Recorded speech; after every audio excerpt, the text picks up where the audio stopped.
11واں باب بنو امیہ کا آخری دور حکومت اور امام جعفر صادق علیہ السلام کی امامت۔ حضرت امام محمد باقر علیہ السلام نے 57 سال کی عمر میں بنی امیہ کے مقتدر ترین خلیفہ ہشام بن عبد الملک کے دور حکومت میں شہادت پائی۔ سلطنت کے ناگفتہ حالات، بے شمار مصروفیات، مشاغل اور وسیع و عریض مملکت کو درپیش مشکلات بھی اس امر میں رکاوٹ نہ بن سکیں کہ ہشام کو شیعی تنظیم کے اس دھڑکتے دل یعنی امام محمد باقر علیہ السلام کے خلاف سازشوں سے غافل کر سکیں۔ ہشام کے حکم سے اس کے کارندوں نے امام علیہ السلام کو زہر دیا اور بنو امیہ کے طاغوتی حکمرانوں نے مملکت کی مغربی اور مشرقی سرحدوں پر اپنی کامیابیوں اور فتوحات کی لذتوں اور سرمستیوں کو سلطنت کے اندر اپنے سب سے بڑے اور خطرناک دشمن کے قتل سے مکمل کر دیا۔ مورخین بغیر کسی استثناء کے ان سب کو خوارج سے منسوب کرتے ہیں جو خود ان بغاوتوں اور تحریکوں کے خلاف اموی دربار خلافت کے مخصوص الزامات کی نشاندہی کرتی ہے۔ ان تمام شورشوں اور تحریکوں میں سے اکثر یا کم از کم بعض گروہ تو حق پر تھے۔ مؤلف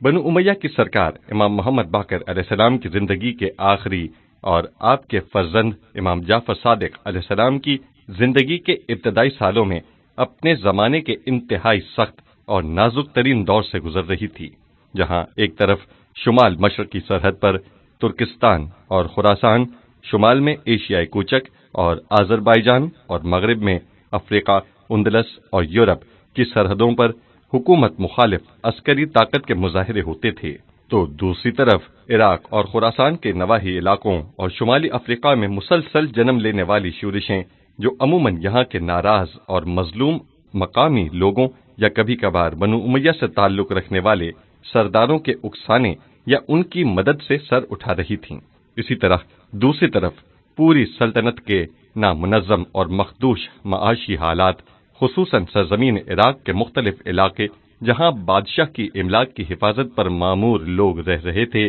یا وہاں کی بھرپور پیداوار دینے والی اکثر زمینیں خود خلیفہ یا اس کے گماشتوں کی ہوتی تھیں۔ خود ہشام اور عراق میں اس کے مقتدر گورنر خالد بن عبداللہ قصری پر یہ الزام تھا کہ اس کی سالانہ آمدنی 13 ملین تھی۔ ہشام نے اسے ایک خط لکھا کہ کوئی شخص اس وقت تک اپنا غلہ فروخت نہ کرے جب تک امیر المومنین یعنی خلیفہ کا غلہ فروخت نہیں ہوتا۔ خالد نے، جو دل سے خلیفہ کا ہم خیال نہ تھا، اپنے ایک خطبے میں کہا، لوگ یہ سمجھتے ہیں کہ قیمتیں میں بڑھاتا ہوں، جو بھی قیمتیں بڑھاتا ہے اس پر اللہ کی لعنت ہو، یعنی وہ یہ کہنا چاہتا تھا کہ یہ کام خلیفہ کا ہے۔ ہشام کی بیوی کے پاس ایک ایسا سوٹ تھا کہ جس کے تار سونے کے تھے اور اس پر انتہائی قیمتی نگینے جڑے ہوئے تھے، اور وہ اتنا وزنی تھا کہ وہ اسے پہن کر چل بھی نہیں سکتی تھی۔ بڑے بڑے دولت مند اس کی قیمت کا تعین نہیں کر سکے تھے، اور خود اس کے پاس ریشم اور سونے سے تیار کیا ہوا ایک ایسا فرش تھا کہ جس کی لمبائی 100 ہاتھ اور چوڑائی 50 ہاتھ تھی۔ ابن اسیر جلد 5 صفحہ 220 اور بین الخلفاء والخلفاء صفحہ 28 اور 56۔ مؤلف خالد بن عبداللہ قصری کے خرد برد کے واقعات اور آخرکار بنو امیہ کی سرپرستی میں ان کے مشہور حکمران کے ذریعے چلائے جانے والی اس وسیع و عریض مملکت کے مختلف علاقوں خراسان، عراق اور شام میں قحط اور وبائی بیماریوں نے عجیب و غریب حالات پیدا کر دیے تھے۔ اس پر عالم اسلام کا سب سے بڑا اور اہم معنوی، فکری اور نفسیاتی نقصان مستزاد تھا۔ اموی حکمرانوں کی قدرت طلبی اور ظلم و استبداد کے نتیجے میں اسلامی مملکت کے پریشان حال اور غمزدہ ماحول میں جہاں غربت، بدامنی اور بیماریاں ان کے بے سہارا لوگوں کے سروں پر بجلی بن کر گر رہی تھی، وہاں فضیلت، تقوی، اخلاقیات اور معنویات کے پودے پروان چڑھانا بظاہر ایک مشکل اور ناممکن عمل دکھائی دیتا ہے۔ علماء، قاضی صاحبان، محدثین اور مفسرین جنہیں ان بے سہارا اور مظلوموں کے لیے پناہ گاہ بن جانا چاہیے تھا، وہ نہ صرف یہ کہ لوگوں کے مسائل حل کرنے کے لیے کوئی عملی اقدام نہیں کرتے تھے، بلکہ اکثر اوقات وہ سیاستدانوں سے بھی زیادہ خطرناک انداز میں لوگوں کی مشکلات میں اضافہ کرنے کے در پہ رہتے تھے۔ فقہ، کلام، حدیث اور عرفان کے نامور علماء جیسے حسن بصری، قتادہ بن دعامہ، محمد بن شہاب زہری، ابن بشر، محمد بن المنکدر، ابن ابی لیلی جیسے دسیوں لوگ دربار خلافت سے وابستہ ہو کر در حقیقت خلافت کے مہرے یا حکمرانوں کے ہاتھوں کھلونے بن چکے تھے۔ افسوس کی بات یہ ہے کہ ان مشہور و معروف شخصیات کے حالات زندگی کا جائزہ لیا جائے تو محقق اور تجزیہ نگار کے سامنے یہ لوگ اپنی ناپاک خواہشات میں غرق، طاقت اور نام و نمود کے شیدائی، لذتوں کے طلبگار، ڈرپوک، پست فطرت، عافیت طلب، بے بس ریاکار اور بے وقوف زاہد یا علم کلام اور اعتقاد کے خونی مباحث میں سرگرم نظر آتے ہیں۔ حضرت امام جعفر صادق علیہ السلام نے اس زہر آلودہ، گھٹن، تاریک، مشکلات سے پر اور دشوار زمانے میں امانت الہی یعنی امامت کے اس گراں بار کو اپنے کاندھوں پر اٹھا لیا۔ اندازہ کیجئے کہ امامت کا معاملہ کس قدر اہم اور حیات بخش ہے، خصوصاً ایسے مظالم اور مشکلات سے پر زمانے میں ایک ایسی امامت کے لیے جو پریشان حال، فریب خوردہ، مظلوم اور بے شعور ہو۔ امامت کو اس مفہوم میں سمجھنا جسے ہم نے شیعہ تہذیب میں سمجھا اور پہچانا ہے، انتہائی اہم اور ضروری ہے۔ ہم جان چکے ہیں کہ امامت دو حیات بخش تحریکوں کا سرچشمہ ہے، صحیح اسلامی فکر کا پرچار اور عادلانہ توحیدی نظام کا قیام۔ امام پر یہ دونوں ذمہ داریاں عائد ہوتی ہیں۔ سب سے پہلی ذمہ داری مکتب کی تشریح، تطبیق اور تفسیر ہے، جس کا لازمہ تحریفات، جاہلانہ رسوم و رواج اور خود غرضیوں سے مقابلہ کرنا ہے۔ دوسری ذمہ داری عدل و انصاف پر مبنی توحیدی نظام کا قیام اور ایسے نظام کی موجودگی کی صورت میں اس کی حفاظت کرنا ہے۔ اب ایسے پرآشوب اور ناگفتہ حالات میں امام جعفر صادق علیہ السلام اس بار امانت کو اپنے کاندھوں پر لیتے ہوئے ان دونوں ذمہ داریوں کو اٹھاتے ہیں۔ ایک ہی وقت میں دونوں ذمہ داریاں آپ کے سامنے تھیں، تو سوال یہ تھا کہ آپ کو پہلے کس کو انجام دینا چاہیے؟ یہ بات صحیح ہے کہ سیاسی کاموں میں بہت ساری مشکلات ہوتی ہیں، اور یہ کوئی ایسا معمولی کام نہیں کہ جسے اموی خلیفہ ہشام اپنی تمام تر مصروفیات اور اخلاقیات کے باوجود آسانی سے کرنے دے اور پھر ایسا کرنے والوں سے اس کا سخت بدلہ نہ لے۔ ان لوگوں کی بے حیائی، خیانت آمیز اور بے وقوفانہ نظریات کی سینکڑوں مثالوں میں سے ایک مثال یہ ہے کہ حسن بصری، جو حجاج بن یوسف جیسے ظالم و جابر، خون آشام اور بے نمازی شخص کے خلاف جہاد کو جائز نہیں سمجھتا تھا اور کہتا تھا کہ میری رائے تو یہ ہے کہ اس کو نہ چھیڑا جائے، کیونکہ اگر وہ تم لوگوں پر خدا کا مسلط کردہ عذاب ہے تو تم اس خدائی عذاب کو اپنی تلواروں کی طاقت سے ہٹانے کی طاقت نہیں رکھتے، اور اگر وہ تم پر نازل ہونے والی بلا ہے تو صبر کرو، تاکہ اللہ تعالیٰ خود ہی اس بلا کو ٹال دے گا، کیونکہ وہ بہترین حکم دینے والا ہے۔ طبقات ابن سعد جلد 1 صفحہ 119، نقل از نظریہ الامامہ محمود صحبی صفحہ 23۔ مؤلف: لیکن فکری اور نظریاتی کام یعنی تحریفات سے مبارزہ، یہ کام در حقیقت خلافت کی شیرک کو کاٹنا ہے، ایک ایسی حکومت کے جس کے پاس اپنے وجود کو باقی رکھنے کے لیے دین میں انحرافات کرنے کے علاوہ کوئی راستہ نہیں ہے۔ لہذا امام کو اس کام کی ہرگز اجازت نہیں دی گئی، نہ تو حشام کی طرف سے اور نہ علماء عامہ یعنی وہ علماء جو خود بھی عمومی اور معاشرے میں رائج تنزلی اور انحراف کی راہ پر بھرپور طریقے سے گامزن تھے کی طرف سے اس کی اجازت دی گئی۔ دوسری طرف شیعوں کو اپنے انقلابی نظریات پھیلانے کے لیے بھی حالات سازگار ہیں، کیونکہ ملک میں ایک طرف خانہ جنگی ہے تو دوسری طرف ظلم و استبداد کا راج ہے۔ یہ تینوں عوامل کسی بھی معاشرے میں انقلاب برپا کرنے کے بنیادی عوامل ہیں، اور پس منظر کا جائزہ لیا جائے تو گزشتہ اماموں نے نہ صرف اپنے قریبی علاقوں بلکہ دور دراز کے علاقوں میں بھی حالات کو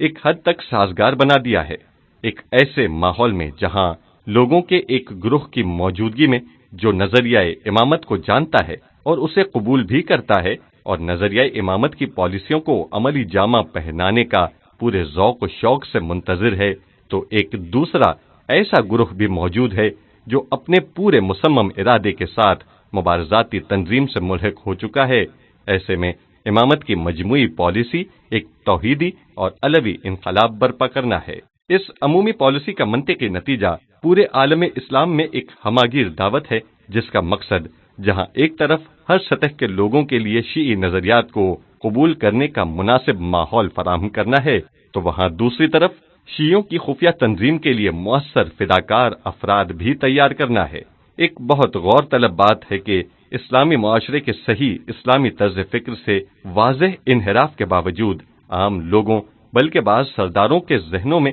دینی عقیدت اس قدر مضبوط ہو گئی تھی کہ ان کے عمل اور زندگی پر اس کا گہرا اثر تھا۔ اسی عمومی عقیدے جو بدقسمتی سے ایک من گھڑت عقیدہ تھا ہی کے ذریعے خلفاء اپنی ذلت آمیز زندگی کو محفوظ رکھ سکتے تھے۔ دینی عقیدے کی اس پابندی سے حکمران کیسے استفادہ کرتے تھے، اس کی ایک مثال بیعت کے مسئلے میں ملاحظہ کی جا سکتی ہے۔ کتنے ایسے لوگ تھے جو خلیفہ کے تمام تر انحرافات کو دیکھنے کے باوجود صرف اس عہد کے احترام میں کہ بیعت کا عہد توڑنا حرام ہے، خلیفہ سے کی ہوئی بیعت کا پاس رکھتے تھے اور اس کی باتوں سے روگردانی نہیں کرتے تھے، اور کتنے ہی مواقع پر وصیت اور بیعت نے نظام خلافت کو بچانے میں اہم کردار ادا کیا ہے، اور یہ ان بدعنوان خلفاء کے خلاف منظم جدوجہد کی راہ میں رکاوٹ بنی ہیں۔ مؤلف: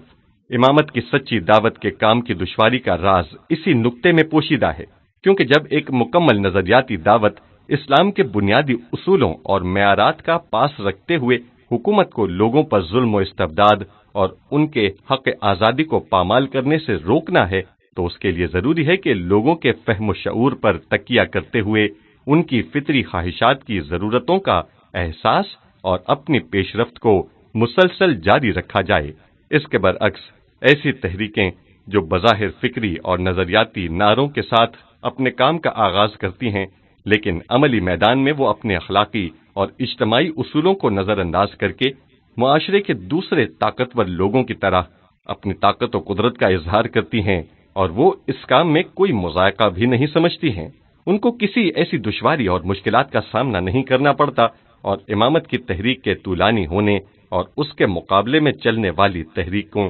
جیسے بنو عباس کی تحریک کی پیش رفت اور ان کے مقابلے میں اس تحریک کی کسی حد تک شکست کی وجہ بھی یہی ہے۔ اس بات کو تاریخی مصادر کی بنیاد پر مزید تفصیل کے ساتھ آئندہ صفحات میں بیان کیا جائے گا۔ مناسب اور سازگار حالات نیز گزشتہ اماموں کی بے پناہ جدوجہد اس بات کا سبب بنی کہ شیعہ تحریکوں کے طویل اور پرمشقت سفر میں امام جعفر صادق علیہ السلام ہی اس امید کے سچے مظہر بن گئے جس کے شیعہ کئی سالوں سے منتظر تھے۔ وہ قائم جو اپنے اسلاف کی طویل جدوجہد کو نتیجہ خیز بنائے گا اور شیعی انقلاب کو پورے عالم اسلام میں پھیلائے گا۔ مختلف مواقع پر امام محمد باقر علیہ السلام کے اشارے کنائے اور کبھی کبھار اس کی وضاحت بھی اس خواہش کو پروان چڑھانے میں مؤثر ثابت ہوئی۔ بہار الانوار جلد 47 صفحہ 131۔